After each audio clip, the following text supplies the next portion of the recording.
আমি মাছ ফেলে দিচ্ছি কেন, আর এরা এই মাটি নিয়ে কোথায় যাচ্ছে, সব এই ভিডিওতে শেয়ার করব।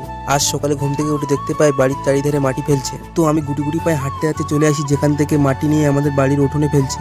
আর এরা কাজ করতে থাকুক, আর ততক্ষণে আমরা উত্তর বাড়ির দিক থেকে ঘুরে আসি। আর উত্তর বাড়িতে এসে মা বললো আমাদের সজনে গাছ থেকে সজনে পাড়তে, তাই আমি বেশি দেরি না করে ঝটপট গাছে উঠে যাই। আর এই গাছটাতে প্রথম সজনে হয়েছে, তাই মা বললো বেশি করে সজনে পাড়তে, যাতে পাড়ার সবাইকে দিতে পারে। তারপরে আমি সজনে বেড়ি দিয়ে গাছ থেকে নেমে আসি। তারপর বাবা এই অলটা দিয়ে মাছ ধরার জন্য জাল নিয়ে এসেছে। আমি প্রথমেই বলে দিই যে আমাদের চেঁচার পর ছোট বড় মাছ এই অলে রাখা হয়েছিল। তারপর আমি অলটা দিয়ে পালাগুলো তুলে দিলাম, আর বাবাও জাল ফেলে দিয়েছে। আর এই অল থেকে অনেক মাছ পুকুরে ছেড়ে দেওয়া হয়েছে এবং খাওয়া হয়েছে, তাই বেশি মাছ এতে নেই। যে কটা মাছ উঠেছে তার মধ্যে খাওয়ার জন্য একটা রূপচাঁদা মাছ আর কটা তেলাপিয়া নিয়ে নিয়েছি। আর বাবা জাল ফেলে ফেলে ছোট বড় মাছ ধরে দিচ্ছিল, আর আমি ওই মাছগুলোকে নিয়ে আমাদের পুকুরে নিয়ে যাচ্ছি। তারপর ওই মাছগুলোকে আমি ছেড়ে দিই, আর আমাদের পুকুর ছেঁচাও কমপ্লিট। আবার মাছ ছাড়া হবে, তোমাদের সাথে মাছ ছাড়ার ভিডিও শেয়ার করবো। আর তোমরা যারা ভিডিওটা লাস্ট পর্যন্ত দেখলে কমেন্টে তোমাদের নাম লিখে দেবে, ছাড়া হবে।